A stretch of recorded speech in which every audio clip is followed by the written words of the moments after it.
Team Keep It Clean. Feel like it's been a little minute. It ain't been too long though. But I hope y'all are all doing really, really good. Just to give y'all a quick update before we get into this episode of questions from subs, and I appreciate y'all being just very patient with everything. We have gotten like a million questions, but I appreciate nobody's been complaining like, hey, why you ain't do questions from subs, anything like that. So I appreciate y'all with that. But just to give y'all a quick update, still dealing with same issue. And it's very frustrating because so much of what's going on is not even in my hands. Like I have like no control over what's going on, and to get it fixed, like I've been asking for direction on how to get things fixed, how to get things situated, but I just keep being given super general answers and no specifics, and that's one of the most frustrating things. When something is out of your hands, when you have a lack of control over it, and then when you ask, okay, how can we move forward? How can we get this thing fixed? You're not given anything. It's super, super frustrating. I think about it every single day. There have been times, especially over the past couple of days, I'm having a good time with friends and family because I obviously took a little step back from all of this. But I'm having a good time with friends and family, but then I start thinking about it and it just kills my whole vibe, man. It kills my whole vibe. It just make me not even want to do anything. But hopefully I don't know when it's going to get resolved. Like I said, with health-wise, me, the family, straight, wife is good, Carter's good, we all good. But with this situation, it's frustrating. It ain't got nothing to do with them. They're good, we're good. So again, hopefully it can get resolved sooner rather than later, but I don't see that. I hope it, but I don't see it. But I appreciate all of y'all messages and stuff. Like, cause a lot of y'all just been real good about it, man. I appreciate just the love, man. Thank you. I know I was talking to my guy a couple of days ago, and we was just talking about perspective, and it's true that like what I'm going through right now with this whole situation is frustrating. It really is. But there's other people that's going through things that are far worse, and people in far worse situations. So that was a good point. It's still frustrating though, man. It is still so frustrating. Because it's like it's taking a lot of my joy away. And so we'll see though, man. We'll see how things go. Just hope for the best. That's what we're doing right now. We are just hoping for the best and hoping. Where my dog went? But anyway, we just hoping that things could be worked out rather quickly. So even though it hasn't been quick, but anyway, again, I appreciate y'all checking in and stuff, and so thank you for that. So let's get into this first question from Miss Too Much, who's been a patron for 2 years. So I appreciate that. And then another thing too, for the Team Keep It Clean channel members, the channel members are on hold right now because with Miss Too Much being a patron, it just reminded me of that. Channel members are on hold right now. So again, out of my control, man. So I'm sorry to anybody that's a channel member right now. I don't think the star that comes up next to your name, I don't think it's gonna be there because YouTube put all channel members on hold. It's just, again, the whole thing is a mess, man. But again, that's just a small part of the whole puzzle. But anyway, so I apologize I apologize to all y'all who are channel members. So sorry about that, man. But anyway, said from Miss Too Much, said, greetings, Ingraven. My desire is for this message to find all well with you and your beautiful family. First submission definitely won't be my last. I first like to express my deepest gratitude to you for all you do for the Ravens fans and the football fan community in general. I always look forward to your updates. These past several months have presented quite a few challenges for myself and my family. Your dad jokes and just overall positive vibe always makes my day. I appreciate that. Thank you. And then thank you for the message that you sent earlier too. I appreciate it. I said again, much appreciation to you, Ingraven, and your family for being willing to share you with the community. Trust me when I tell you, you are making a difference in many people's lives. every day. Keep doing what you're doing. I have more of an observation / wishful thought in regards to new Ravens offensive coordinator, Todd Monken. If Lamar happens to stay with our Ravens, I'll be interested to see what avenues Todd Monken opens up for him as a passer and just overall as a multi-threat quarterback, as the multi-threat quarterback that he is. If Lamar does stay, which a lot of us are hoping that he does stay. I know there's a lot of people that hopes he doesn't stay. I know with the whole contract situation and the fact that all these stories come out every single day, it's always something new. I've seen a lot of people who were all for Lamar Jackson staying. They completely changed their tune. I've seen people be like, oh, you know what? He can go. He can go. They're like, because people, and it's like they have sort of misdirected frustration. Because their frustration is with the fact that this thing is taking so long. But then they like, you know what? Since it's taking so long, that's where their frustration is directed at. But then they end up misdirecting it at Lamar and be like, oh, you know what? He can just go. He can go. They can trade him, get picks, da-da-da-da. So, yeah. But anyway, I do hope he stays. Like I've continued to express to y'all, my doubts are at an all-time high. I don't think he's going to stay, but I do hope he stays. But we'll see. We all just waiting. None of us know what's going on. None of us know exactly what the truth is with everything because we hear so many stories back and forth and here and there. So yeah, we're just waiting it out. Anyway, I said I'm encouraged because when asked what type of skill set he thinks he'd be working with in Lamar, he immediately said elite. And that, in his opinion, he feels like Lamar has been underrated as a passer in terms of his ability to make plays and throw it downfield. Yeah, that's true. He did say that. He did call his skill set elite because it is. It's crazy, and Ravens haven't even tapped into that yet. They haven't even tapped into the full potential of a Lamar Jackson. It's a shame. It's really a shame, but it is what it is. He also says Lamar is pretty. Dog just walked back into the room. He also says Lamar is pretty amazing, and he has never worked with anybody similar to Lamar. Yeah, I mean, who is similar to Lamar Jackson? Like nobody. Even though Monken can and will work with whatever cast he's presented with, I have a sneaky suspicion that deep down he would love to work with Lamar. You could see it in his eyes. I think any offensive coordinator would. Because think about it. Sorry, I'm just watching my dog go back and forth. But because she's a puppy, so she's like 4 months old. So I wanted to close the door, but she would start tripping, and then I left it open so she keep coming in and out the room.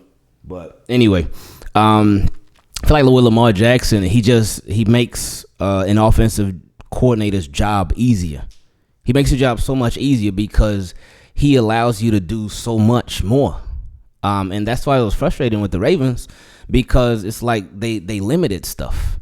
They kept stuff in this small box. They kept stuff in this small area of the field instead of really taking advantage of the entire field. So hopefully moving forward, if it's Lamar Jackson, great. If it's not Lamar Jackson, it'll be unfortunate. But whoever the quarterback ends up being, hopefully they can really take advantage of the whole field. And Todd Monken mentioned that in his opening presser, his introductory presser. But again, like we've been saying this whole time, that's great. Everything that he said was great, but now we got to see it. Now we got to see it. I'm not being a downer or anything like that, just being real. We hear press conferences and they sound amazing. And we hear different quotes and stuff that people will say, whether players or coaches or whatnot. And it all sounds good, but we got to actually see it to believe it. Anyway, she said he'd be like an artist with a brand new blank canvas, that being the Ravens offense, with a new special edition paintbrush, that being Lamar Jackson. I don't know if that match can be made. We might finally see someone with a real vault open up an indefensible Lamar-led offense. Oh, that's a mix of quotes from both Greg Roman and Eric DeCosta. The vault comment, obviously, Greg Roman, he said they were going to be opening up the vault, and we never really saw much. But then Eric DeCosta In his introductory press conference, I believe it was, he said he wanted to create an indefensible offense. That's why I say, with Greg Roman, we saw him for years. With Eric DeCosta, we saw him for years. We've seen them both for years, but they've limited stuff. They haven't opened it up. They haven't really went in to make this indefensible offense. That's why I said people could talk a good game, but we got to see it. We got to see it. It's like they've restricted stuff. But anyway, and she said, one we've been waiting on since his MVP season. Ravens cut the check already. How about that? Forever grateful. Miss too much. Appreciate you. And you know just what I mean. You too, team, keep it clean. You see my boy, he like gotta made it. Boy, that's my homie, ain't that right engraving. Next question came from my guy King Corn, who's been a patron for 12 days, so I appreciate you. He said, what if? Hello, my fellow Floridian. This is my first time sending a question, so I hope it's a good one. I know we had said that it's Lamar's prove-it year, but what if this year is actually Lamar's prove-it year, considering we got a new offensive coordinator? Do you think that's the case? No, I don't think it should be either. What should he prove now? The only thing that I could see an argument being made for him to prove is to play every game. That's it. But if we just strictly talking on the field, what's there to prove? Like the fact that he's been doing this thing, and when you look at the numbers, the rankings, all this and all that, the wins, because obviously that's what matters the most. You look at how much they win with Lamar in the game, and obviously they haven't had the playoff success, but playoff success is not a measurement for you to get paid, because we see Deshaun Watson, he got a Super Bowl, AFC Championship. I don't think so. Kyler Murray, he got a Super Bowl, NFC Championship. I don't think so. I don't even know if Kyler Murray has a playoff win. But regardless, they still got paid. They got their bread, and we've seen like people get their bread. Like there's no doubts in anybody's mind. Think about this. Why is it with Justin Herbert? With Justin Herbert, I have not seen one single person have any doubt in their mind that he's going to get paid. Not one. Not one. Nobody questions. I just got to hold her because she's going to be going crazy. Anyway, I haven't seen one person question if Justin Herbert is going to get paid, whether it be this offseason. I mean, I think it's going to be this. A lot of people think it's going to be this offseason since he's eligible. But nobody doubts it. Nobody's like, oh, well, the Chargers, should they pay Justin Herbert? Will they pay Justin Herbert? I don't know. Nobody does that. With Joe Burrow, obviously Joe Burrow's had a lot of success. So it definitely ain't no doubts about him getting paid. He'd been to 2 straight AFC championships, went to the Super Bowl the year before this past season. He's done amazing work. And obviously he has a nice cast of weapons, a really, really nice cast of weapons around him. And they put in an offense that uses all of those weapons. And I know there's some people that say, oh, well, if you take away his weapons, then what would he be? You can't do that. Don't blame him because the Bengals set him up nice. Don't blame him for that. He's just taking advantage of that. And Bengals taking advantage of all of that. So when people say that, oh, if he didn't have Jamar Chase, if he didn't have T. Higgins, if he didn't have this and that, no, but he has those things and they making it work. So, but with Herbert, with Burrow, there's not a question on if they're gonna get paid. But with Lamar Jackson, there's a question. People question it like, oh, should the Ravens pay him? Will the Ravens pay him? I don't think he's gonna get paid. I don't think he should get paid. Then even Jalen Hurts.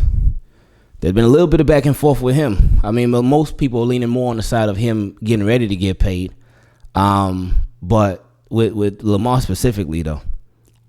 So, I mean, I don't think so. I don't think this is a prove it year or anything like that. I think it's already been proven. Anyway, he continued, said, if that's the case, I think it makes sense that they franchise tag him this year and see how he does in the new offense to prove he can succeed in it. And then once he dominates like we know he will, that bag drops instantly, hopefully. No, because this is just prolonging stuff again.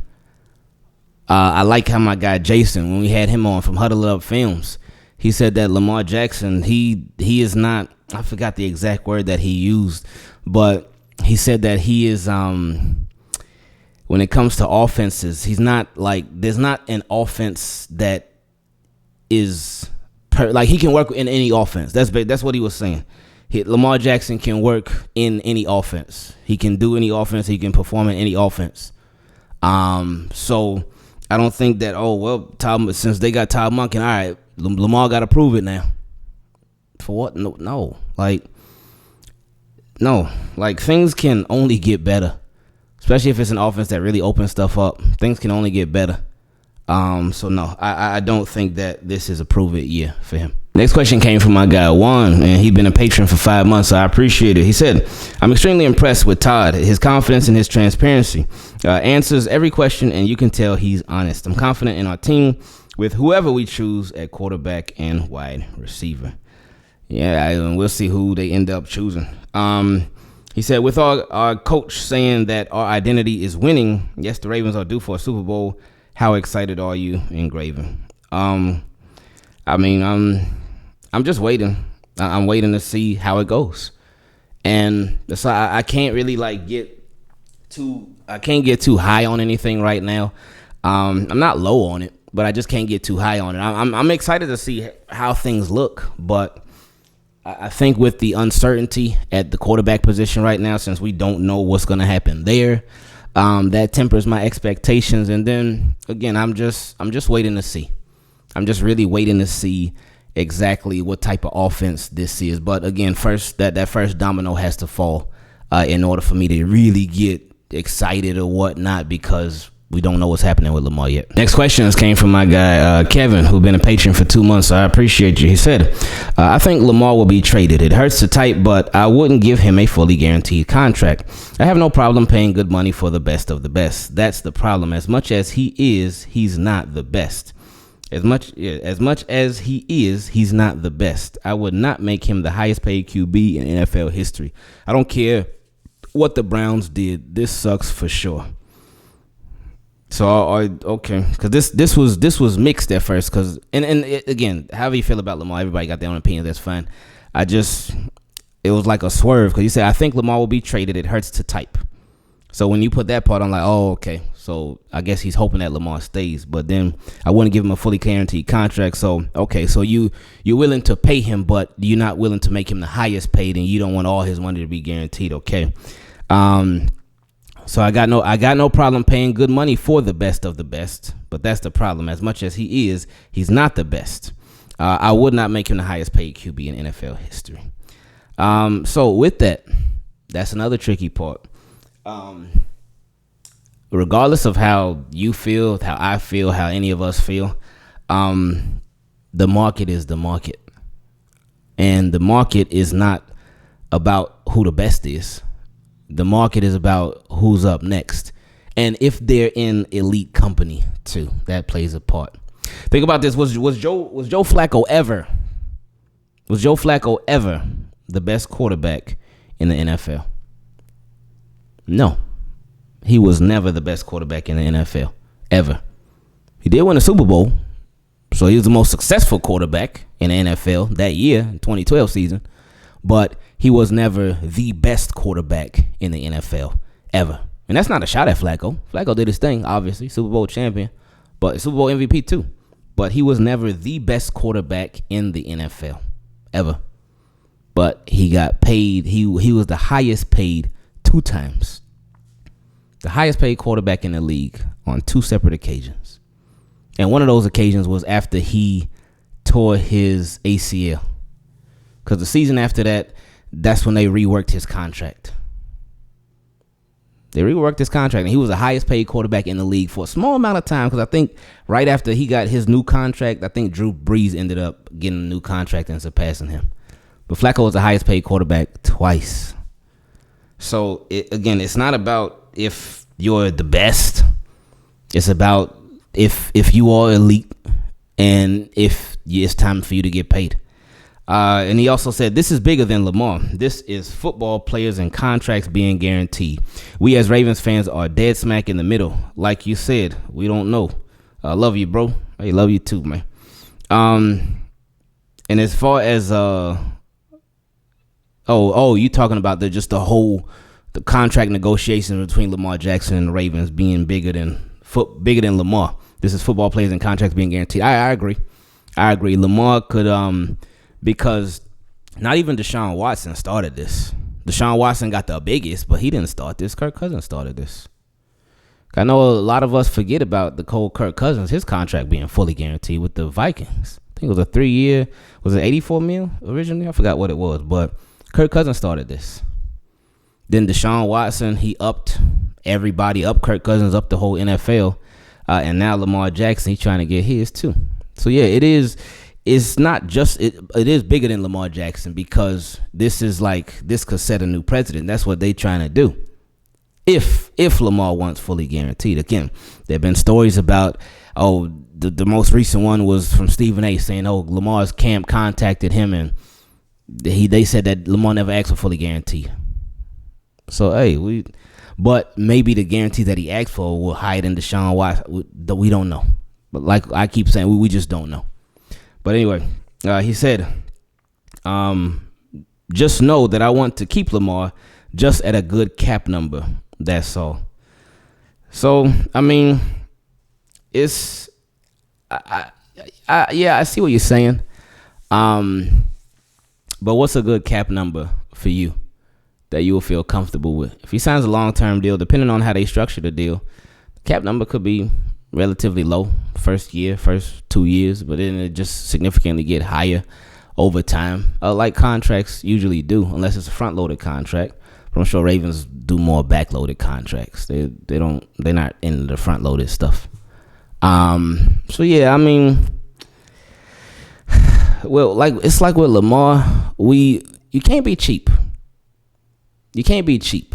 And I know Ravens, over years, they have ingrained this sort of this cheap mentality to where fans want, and I'm not saying you in particular, but just in general, where fans want mass production. They want the biggest production on the field. They want the players to get all the stats, all the numbers, all of this and all of that. But then when it's time to pay, like, should we pay them? Let's see if we can get somebody else to do the same thing. And especially on offense. So I feel like that, and that's part of Ravens' philosophy that, in my opinion, needs to change big time. But it's like they don't want to pay for production. They want to find other ways to get that production for cheap. But when you got somebody like Lamar, I don't think you should do that. Next question came from JL, who's been a patron for 6 months. So I appreciate you. He said, "Hey, bud, hope you're doing all right. Today I bring you an assessment of EDC's drafting ability." Question.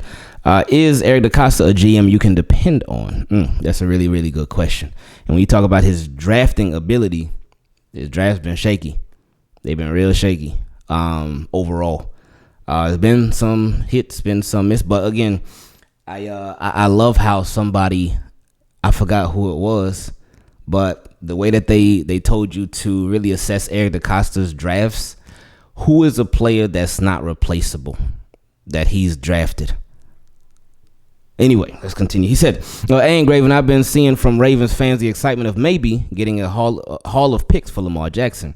To my confusion, it seems fans believe that these picks could lead to a better team overall. I decided to take a peek at the past to be able to better analyze the future. Here are some quick reviews of Eric DeCosta's 4 drafts." And yes, that's such a great point before we even get into it.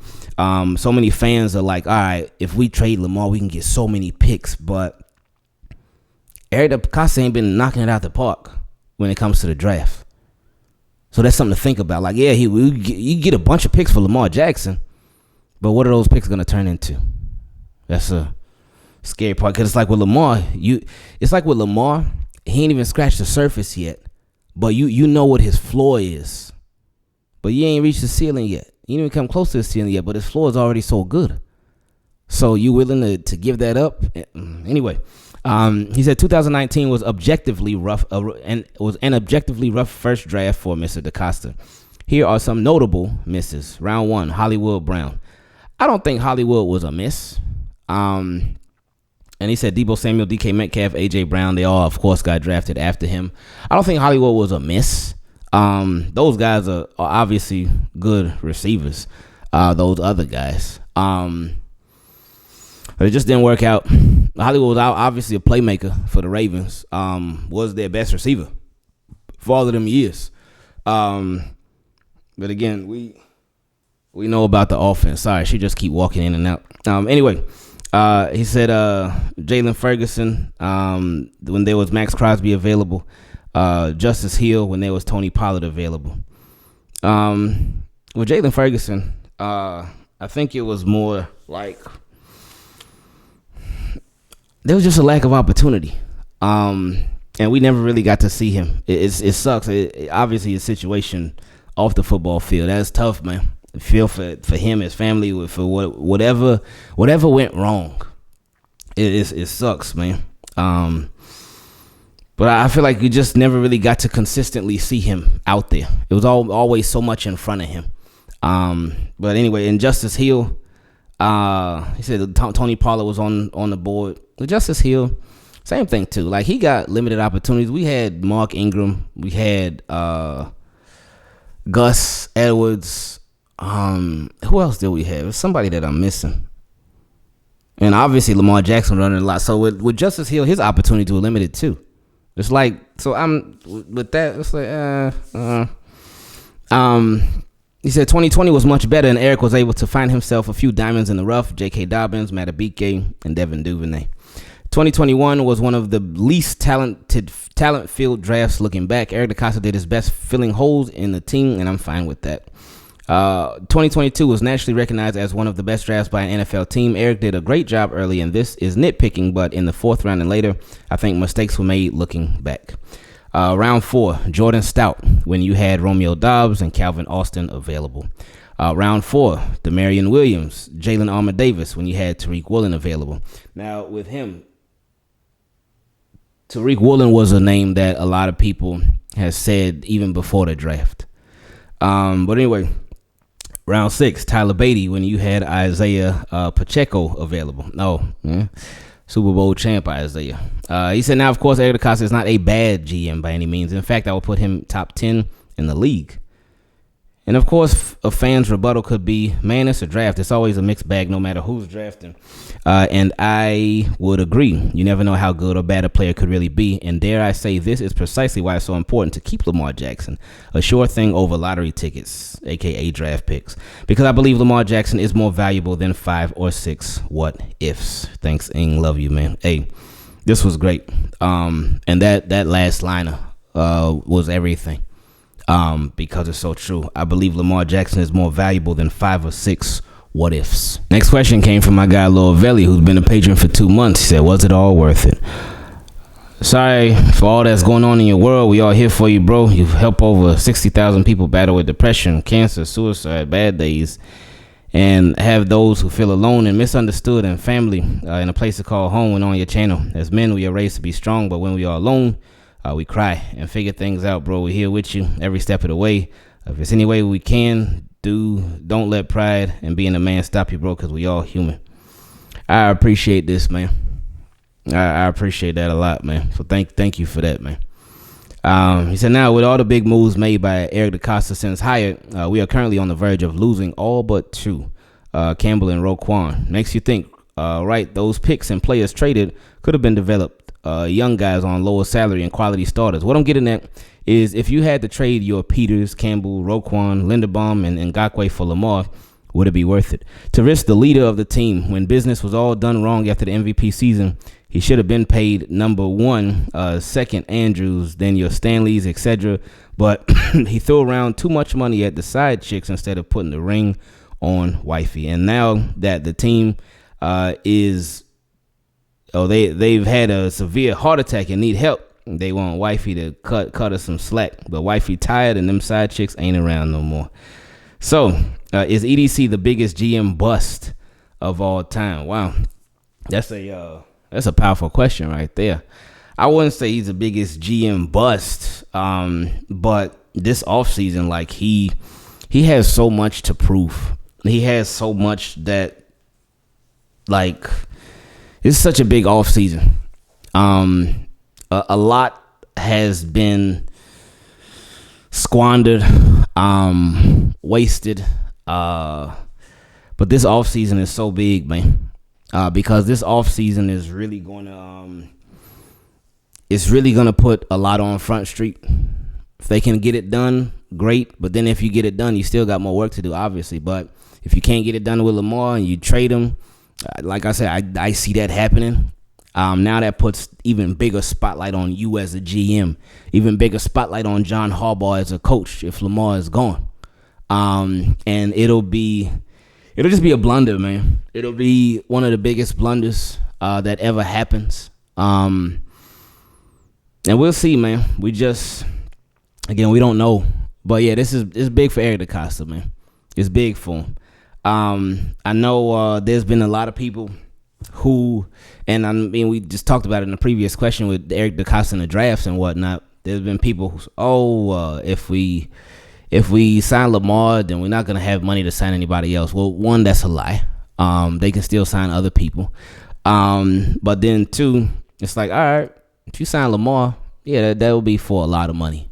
And depending on how they structure the contract, it could be a lot of money now, it could be a lot of money later, whatever. But you're going to have to depend on the draft even more. Even more. And again, the drafts, I know last year, the top half, it was like, oh, okay. Got Kyle Hamilton, got Linderbaum, got, who else they get? Travis Jones. We didn't really get to see him too much, I don't feel like. Man, I can't remember. Just talked about Jalen Alma-Davis. Talked about Pepe Williams. We really didn't get to see them too much. Who else? Jordan Stout. I mean, he's obviously the starter. He's a punter. The tight ends. Isaiah Likely. You got to see him a good amount. They didn't really feature him every now and then. He did have a little drops, though. But Charlie Kolar, we ain't really get to see him. He was hurt. Who else? Oh, David Ajabo. He was out for most of the season. Then he came in and played a little bit.